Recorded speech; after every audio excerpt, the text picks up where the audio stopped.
ओए ये बात न साधु से कह करो कि घटना घटने वाला साधु नहीं बनता, लफेड़ा बनता है।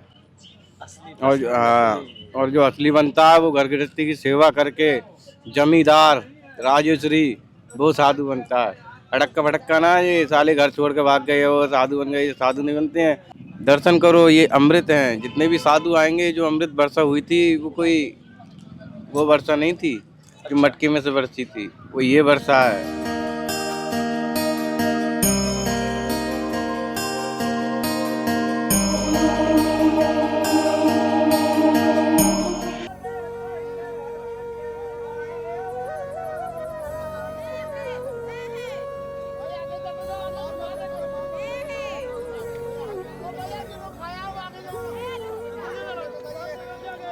राधे राधे, हर हर महादेव। साथियों, पहले तो आज मौनी अमावस्या की सभी को हार्दिक शुभकामनाएं। आज जिन्होंने भी गंगा माँ में स्नान किया उन पर गंगा माँ की कृपा बनी रहे, और जो मानसिक यात्रा में दर्शन कर रहे हैं उन पर संतों की और माँ गंगा की कृपा बनी रहे। आपको लगातार धर्म की यात्रा में बाल भोजन प्रसाद की सेवा का दर्शन करा रहा हूँ।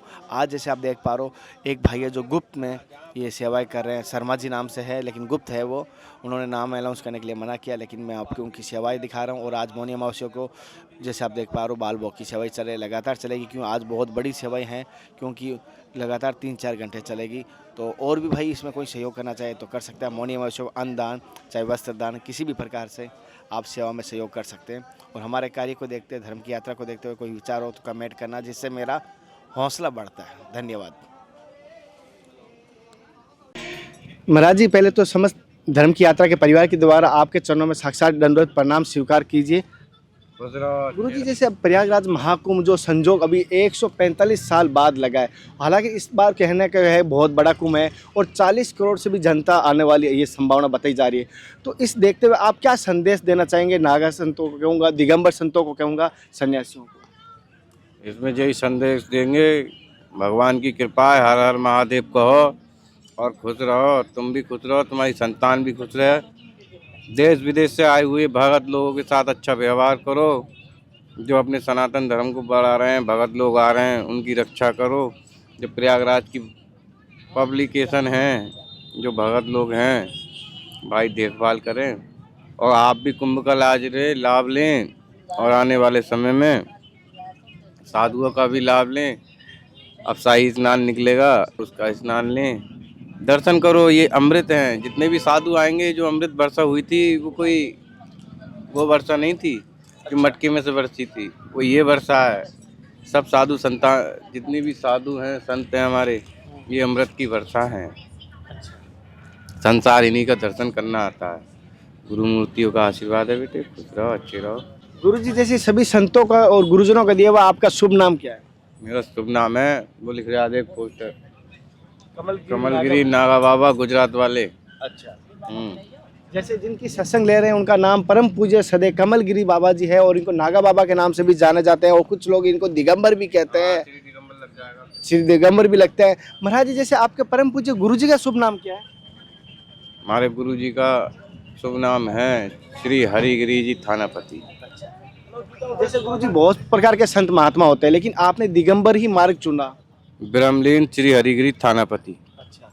गुरु जी, जैसे बहुत प्रकार के संत होते हैं, कोई अलग सन्यासी होते हैं, कोई अलग बाल, लेकिन आप बच्चापन से संत बने या गृहस्थी का पालन करें? भैया हम छोटे बारे बच्चा है, ये कैसे ही थे, इससे भी छोटे होंगे तो इससे भी छोटे थे। तो ऐसी कोई घटना घटी या संत बनने की, या घर से भी? नहीं, ओए ये बात न साधु से कह करो कि घटना घटने वाला साधु नहीं बनता, लफेड़ा बनता है।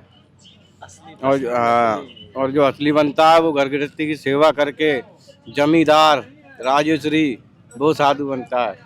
अड़क्का भड़क्का ना ये साले घर छोड़ के भाग गए वो साधु बन गए, ये साधु नहीं बनते हैं। ये हमेशा गलती सीख होती है इनके अंदर। अच्छा। और जो राजेश्वरी होगा वो हम जैसा होगा, हिलने वाला नहीं। महाराज जी, एक बड़ी बात कही है, ना कोई बीच में भाग के आए, ना कोई फंस के आए, ना कोई बात, ये राज अपने भाव से आए, और बच्चापन के संत है, बाल संत है, कोई नहीं क्योंकि इसकी कोई घटना घटी ना कोई ऐसी हुआ है। महाराज जी बड़ी बात बताई।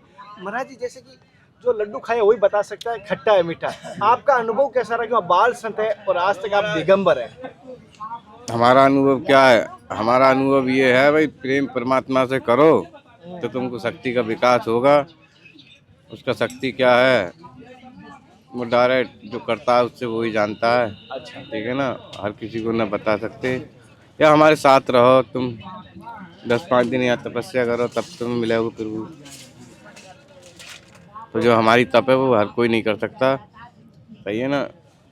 आप लोग गृहस्थी में आनंद ले रहे हो, हमारा संत जीवन है, गुरु महाराज की शरण में है।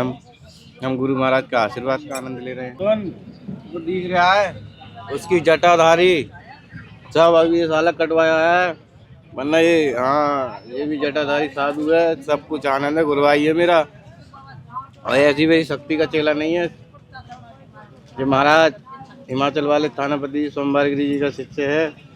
जैसे कि महाराज जी ने बताया जो बाल संत है पीछे वो थानापति सोमनाथ गिरी जी के शिष्य, सोमबाल गिरी जी के शिष्य है जैसे इनके बताया, और इनके गुरु भाई माने जाते हैं जैसे कि इन्होंने ये बताया।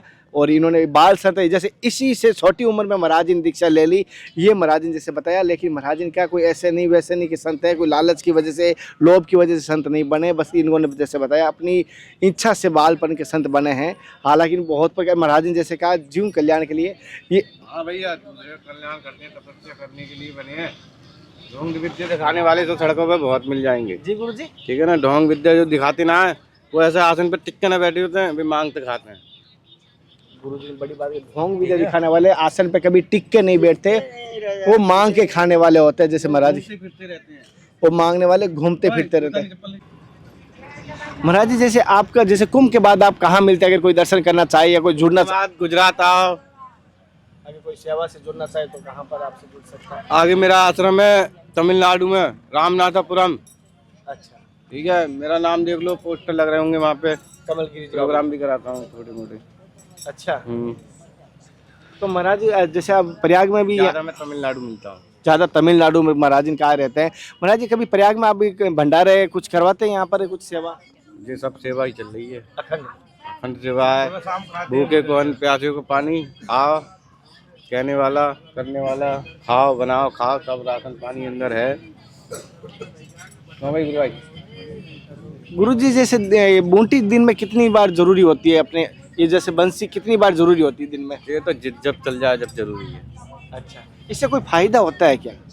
फायदा इससे बहुत फायदा है, शांत रहता है साधु, ये सबसे बड़ा फायदा है। सबसे बड़ा यही फायदा है। अच्छा। सबसे बड़ा तो यही फायदा समझ, क्या तू शांति से बैठा है यहाँ पे, इसका ये फायदा है। गुरु जी ने कहा ये जब तक बूंटी ले रहे हैं तब तक शांति से बैठे हो आप, अन्य बूंटी नहीं हो नहीं तो दिमाग साधु कह रहे पागल हो जाते हैं। लेकिन ये साधुओं की काम की, गृहस्थियों की काम की नहीं है ये चीजें। हाँ ना, गृहस्थी पिएगा, सुनो पीने को कोई भी पियो, लेकिन ये इंद्रियां, मन, अपेक्षा, क्रोध, क्रोध, मोह, लोभ, अहंकार, ये सबको भक्षित करता है, त्याग करता है। अच्छा। ठीक है ना, त्याग देता है, तो उसी के लिए पिया जाता है। गृहस्थी पी लेगा, नशा हो जाएगा तो घर में जाके बेड पे सो जाएगा, क्या फायदा, काम धंधा ना करेगी तो बहू मारेगी। ठीक है ना, तो इसलिए ये अर्कस का भी है और भजन का भी है। गृहस्थों को अर्कस का है, हाँ, और साधुओं को भजन का है। महाराज जी एक धर्म की यात्रा के परिवार के सदस्य मिले और ये बड़ा ही मैं प्रसन्न हुआ हूँ। ऐसे मुझे कोई भी भक्त मिलता है प्रसन्न हूँ, और मन में ये भी रहता है कि कहीं ना कहीं मेरा परिवार कुंभ मेरा भी अपना घर है। और मैं ये कहता हूँ हालांकि कुंभ में बहुत सारे भक्त मिलेंगे, मिलने का स्थान भी मैंने पिछली बार बताया। आप अगर किसी के रहने की व्यवस्था नहीं हो तो मैं फिर भी कह रहा हूँ रहने की व्यवस्था भी आपके दास कर सकता है।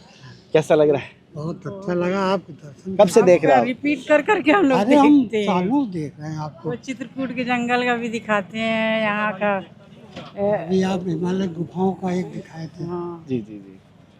अभी मैं जस्ट ये गया था बर्फानी बाबा के मथुरा पास। वृंदावन का भी हम लोग देखते हैं। ये बहुत सब अच्छा। कहाँ से हो वैसे आप? इलाहाबाद यही से। इलाहाबाद।